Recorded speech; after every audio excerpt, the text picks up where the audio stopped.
Coup de théâtre sur l'échiquier sahélien. Moscou tire un trait sur Assimi Goïta et dans un mouvement inattendu tend la main à Alger, laissant Bamako stupéfait. Pendant ce temps, Washington frappe fort avec un pacte qualifié d'historique, signé récemment avec l'Algérie. Avant d'aller plus loin, une pensée pour le prophète, un petit pouce bleu, et bien sûr, abonnez-vous si ce n'est pas déjà fait. Mais revenons à cette volte-face brutale Poutine, qui semblait jusqu'alors marcher main dans la main avec le pouvoir malien, vient de refermer la porte au nez de Goïta. Un lâchage spectaculaire d'autant plus marquant que les États-Unis, de leur côté, renforcent leur alliance stratégique avec l'Algérie dans toute la zone sahélienne. Suivez bien, ce retournement d'alliance va faire du bruit. Mais que s'est-il vraiment passé dans les coulisses du pouvoir sahélien ? Approchez, tendez l'oreille. Assimi Goïta, autrefois sûr de lui, se retrouve aujourd'hui face à une immense claque géopolitique. Il se mord les doigts d'avoir défié l'Algérie, pensant naïvement que Moscou jouerait les alliés fidèles.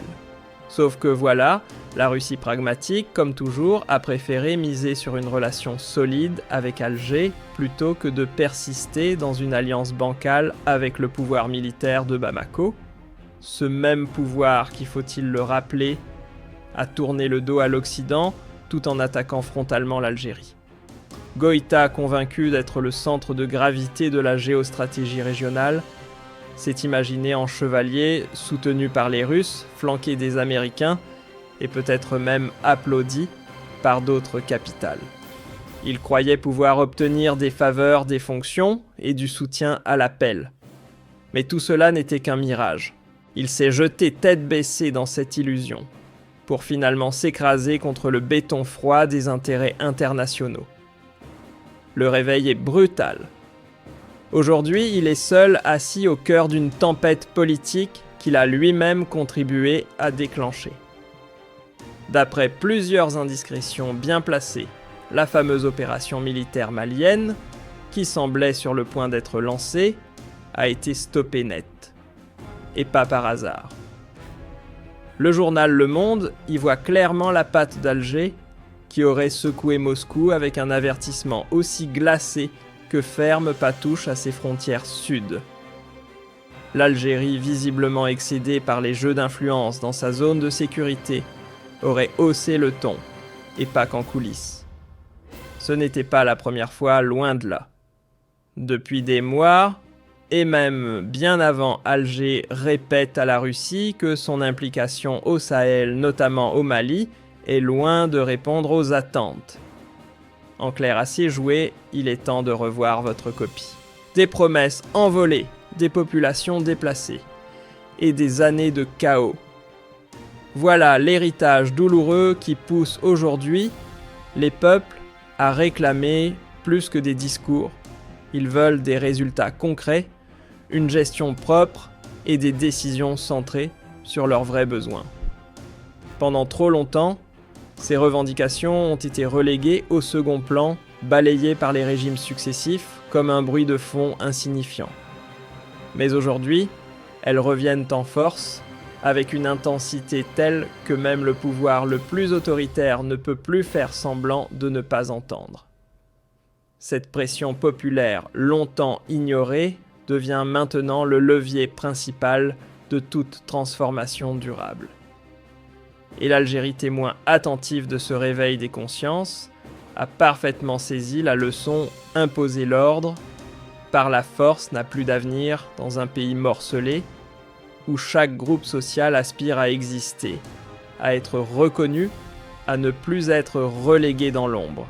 Avec ses longues années de savoir-faire dans les médiations du Sahel, la diplomatie algérienne ne cesse de marteler une vérité simple mais cruciale: sans dialogue, toute tension devient rapidement incontrôlable, comme une avalanche qu'on ne peut plus arrêter.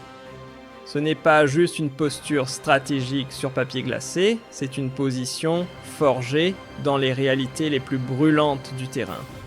Et visiblement, le message a fini par percuter Moscou.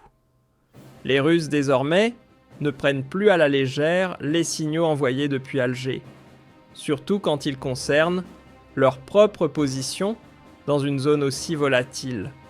Il faut dire que les secousses actuelles tout près des frontières sud de l'Algérie n'ont rien d'un hasard naturel, elles portent la signature bien reconnaissable d'un certain Assimi Goïta, dont les choix hasardeux ont bousculé tout l'équilibre régional.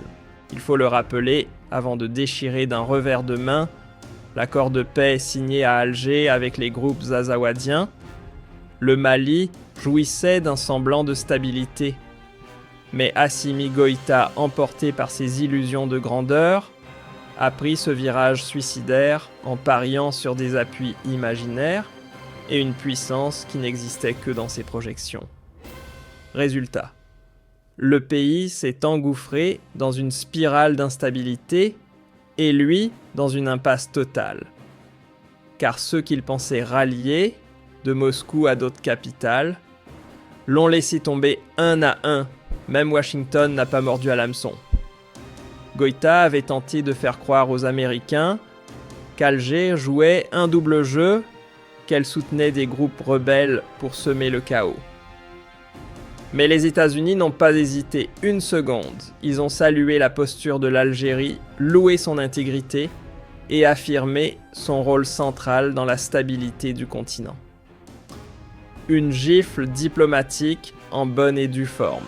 Il y a quelques mois, à seulement une poignée de kilomètres de la frontière algérienne, des manœuvres militaires ont secoué Tinzaouatine côté malien. Un message musclé, peut-être. Mais pour Alger, c'était surtout une provocation flagrante qui mettait en péril la stabilité non seulement de ses territoires du sud, mais de toute la région sahélienne. L'analyse algérienne a été sans appel, la stratégie adoptée par Moscou à cette période influencée par Wagner ou par certains cercles avides de contrôle était vouée à l'échec. À long terme, cette volonté de domination brutale dans le nord malien ne pouvait que fragiliser l'ensemble. Aujourd'hui, les lignes bougent. L'Algérie, longtemps sous-estimée, s'impose de nouveau comme un pilier stratégique en Afrique du Nord, nation stable, clé énergétique pour l'Europe, acteur incontournable dans les équilibres régionaux. Même les régimes militaires issus de coups d'État au Niger et au Burkina Faso ont compris le message, ils reviennent frapper à la porte d'Alger, à la recherche d'une médiation pour calmer les tensions, prêts à reconstruire des ponts. Et pendant ce temps-là, Assimi Goïta s'enfonce. Isolé des passés, victime de ses propres provocations, il paie aujourd'hui le prix fort de ses choix impulsifs. Cette remise à dos l'Algérie et la majorité du continent africain. Un pari perdu d'avance. L'échec était inscrit dès le départ. On peut désormais affirmer, sans trop de doute, que le petit froid entre Moscou et Alger appartient au passé. Les tensions ont fondu, les malentendus balayés, et en mai dernier, un mécanisme conjoint de surveillance et de coordination a vu le jour scellant une nouvelle phase de coopération dans la région. Côté Mali, la Russie a fini par admettre que les inquiétudes de l'Algérie n'étaient pas des caprices diplomatiques, mais des alertes sérieuses face au désordre grandissant. Résultat, Moscou et Alger ont réussi à poser les bases d'un compromis discret mais solide, un équilibre fragile entre prudence, influence et diplomatie. Et pendant ce temps-là, Assimi Goïta, où es-tu donc passé, toi qui jurais que l'Algérie tremblait à cause de tes alliances de choc avec Moscou, Ankara et même Rabat spoiler, ils t'ont tous lâché. Un à un. Ironie du sort, c'est l'Algérie que tout le monde salue aujourd'hui pour son rôle incontournable. Lors du dernier salon militaire d'Alger, c'est le missile russe Iskander qui a volé la vedette avec en bonus des murmures sur une possible vente. Une preuve éclatante que le tandem Alger-Moscou fonctionne à merveille bien loin des fantasmes de Goïta. À y regarder de plus près, les tensions régionales, les bouleversements diplomatiques à répétition et le grand chambardement des équilibres mondiaux ne relèvent pas du hasard ni d'un simple enchaînement d'événements passagers. Non, ce qu'on observe aujourd'hui, c'est une reconfiguration en profondeur des rapports de force, une mutation lente mais implacable du jeu géopolitique global. Et dans ce tumulte, l'Algérie trace sa route avec une constance remarquable. Refus catégorique de se plier aux injonctions rejet assumé des jeux d'alignement forcés, qu'ils viennent des grandes capitales occidentales ou des agitateurs régionaux jouant sur les fils de la désinformation et de la manipulation médiatique. En misant sur une diplomatie souveraine, sur des décisions ancrées dans ses propres intérêts stratégiques, Alger envoie un message clair. Ici, on ne courbe pas l'échine devant les puissances dominantes, on choisit sa voie et on la défend. Cette posture d'Alger ne surgit pas dans le vide. Elle s'inscrit dans un mouvement bien plus vaste qui traverse les pays du Sud, tous en quête d'un nouvel ordre fondé sur la souveraineté, la multipolarité et le respect strict de la légitimité internationale.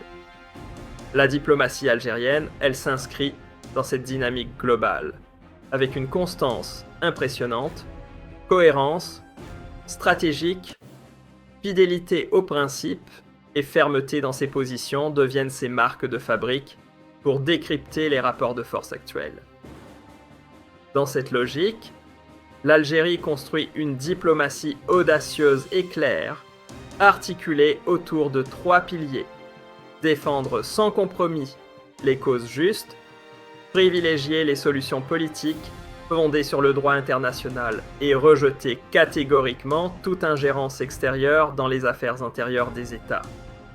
Une stratégie qui n'est pas seulement défensive, mais qui trace une voie crédible pour une influence durable à l'échelle mondiale.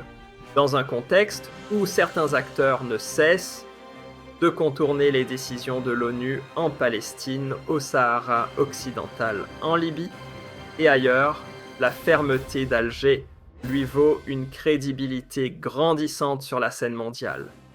Les demandes d'arbitrage et les consultations qui lui parviennent dans de nombreux dossiers délicats en sont la preuve éclatante.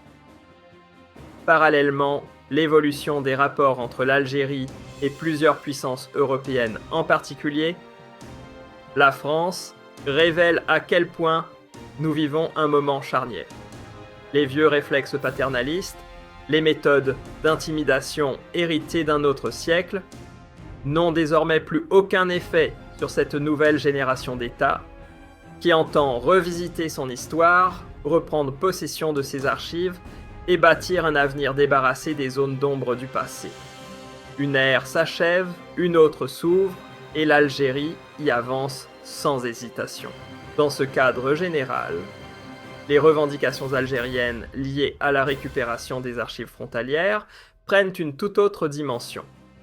Il ne s'agit pas d'un geste symbolique ou d'une nostalgie mal placée, mais d'un véritable acte de souveraineté. Rétablir la véracité des faits, reconstruire une mémoire nationale longtemps manipulée et corriger les distorsions coloniales qui ont empoisonné la région pendant des décennies. Il faut aussi comprendre que cette démarche ne se déroule pas dans un vide historique, elle s'inscrit dans un mouvement régional plus large où les pays voisins jouent un rôle direct dans la manière dont les récits du passé sont réévalués.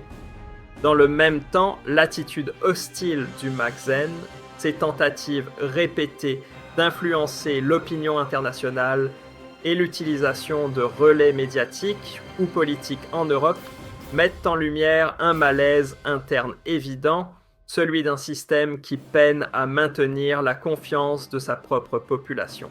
L'Algérie, plutôt que de se laisser entraîner dans ce jeu de provocation, opte pour une stratégie méthodique, ignorer les attaques, rester dans un cadre institutionnel solide et concentrer son action sur les priorités fondamentales du pays, à savoir la stabilité, la sécurité et le développement.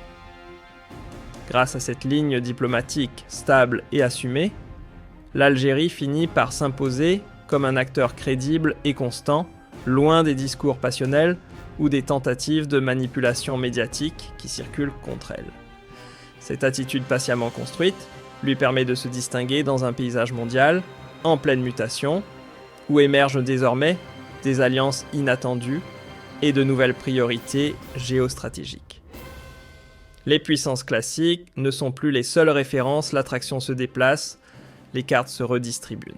Avec la Chine qui étend progressivement son influence, la Russie qui renforce son rôle sur plusieurs scènes géopolitiques et l'essor grandissant des coopérations sud-sud, les États disposent de marges d'action inédites. L'Algérie, parfaitement consciente de ce tournant historique, a choisi de diversifier activement ses partenariats, que ce soit dans la défense, l'économie ou les technologies de pointe. Rien n'est improvisé, cette stratégie vise à réduire les dépendances trop lourdes et à positionner le pays au cœur de la nouvelle architecture mondiale qui se construit sous nos yeux. Dans cette logique, l'essor impressionnant des capacités militaires, l'accélération des investissements technologiques et l'ouverture vers des circuits économiques alternatifs montrent une ambition souveraine pleinement assumée. On assiste à une véritable redéfinition des règles du jeu. Les États du Sud ne se contentent plus de suivre les grandes puissances, ils réinventent la manière d'interagir avec elles. L'ère où un seul pôle imposait sa vision touche à sa fin, le monde unipolaire n'a plus prise sur les réalités actuelles. Dans ce paysage en pleine recomposition, ceux qui disposent de richesses naturelles, d'une profondeur géostratégique solide d'institutions stables et d'une diplomatie lisible deviennent des acteurs centraux. L'Algérie, avec son potentiel énergétique colossal, une armée modernisée, un poids diplomatique affirmé et une position charnière entre Maghreb et Sahel, s'impose naturellement comme l'un de ces pivots incontournables. Une influence qui dérange, d'où les pressions répétées, les campagnes de discrédit et les opérations médiatiques cherchant à altérer son image, autant de signes révélateurs de son importance croissante. Malgré les attaques répétées, ces tentatives finissent presque toujours par échouer. Pourquoi ? Parce qu'en face, l'opinion publique algérienne est désormais bien plus informée, plus lucide et ne se laisse plus manipuler aussi facilement. Les institutions de leur côté ont tiré les leçons du passé récent et avancent avec une prudence réfléchie. Quant à la diplomatie algérienne, elle refuse obstinément de s'aventurer dans l'escalade ou le spectacle, elle reste dans une logique de maîtrise, de retenue, de stratégie. Parallèlement, les crises qui secouent la région continuent de redéfinir l'image et l'influence de l'Algérie sur la scène internationale, renforçant petit à petit son rôle d'acteur incontournable. La situation en Libye illustre parfaitement cette cohérence diplomatique. Alger a toujours défendu l'idée d'un dialogue direct entre Libyens sans intervention militaire étrangère imposée d'en haut. La même constance s'applique à la Palestine. L'Algérie reste l'un des très rares États à refuser toute normalisation tant que les résolutions de l'ONU ne sont pas respectées. Cette loyauté envers les principes peut paraître coûteuse à court terme, mais elle forge une autorité morale rare dont peu de nations peuvent aujourd'hui se prévaloir. Ces dynamiques contribuent également à bâtir des partenariats fondés sur la confiance réelle plutôt que sur des calculs opportunistes, mais surtout, derrière l'écume de l'actualité, on distingue un mouvement profond, un effort interne pour consolider l'appareil d'État, moderniser les institutions et remettre au centre les priorités nationales. Peu à peu, une prise de conscience collective s'enracine pour protéger la souveraineté, passe autant par l'économie, l'énergie et l'alimentation que par le numérique, autant de domaines où les mentalités évoluent et où l'Algérie entend ne dépendre de personne. Cette mutation interne prend d'autant plus de valeur qu'elle intervient dans un monde miné par l'instabilité, les incertitudes et les tentatives d'ingérence déguisées sous des discours prétendument humanitaires ou démocratiques. Forte de son histoire, l'Algérie a appris que les crises n'ont rien d'accidentel. Elles sont souvent le résultat de stratégies soigneusement orchestrées. Dans ce contexte, une conclusion s'impose. Les défis qui s'annoncent seront lourds, mais loin d'être insurmontables. Avec une vision solide, une unité nationale assumée et la capacité de mobiliser ses propres ressources, le pays possède les outils nécessaires pour affronter les turbulences à venir avec assurance. L'Algérie réunit aujourd'hui tous les leviers essentiels pour avancer sereinement dans une époque pourtant semée d'incertitudes. Une jeunesse instruite et pleine d'ambition. Un territoire doté de ressources considérables. Une armée dont la réputation dépasse ses frontières, une diplomatie respectée et une conscience historique profondément ancrée, autant d'éléments qui forment un socle solide.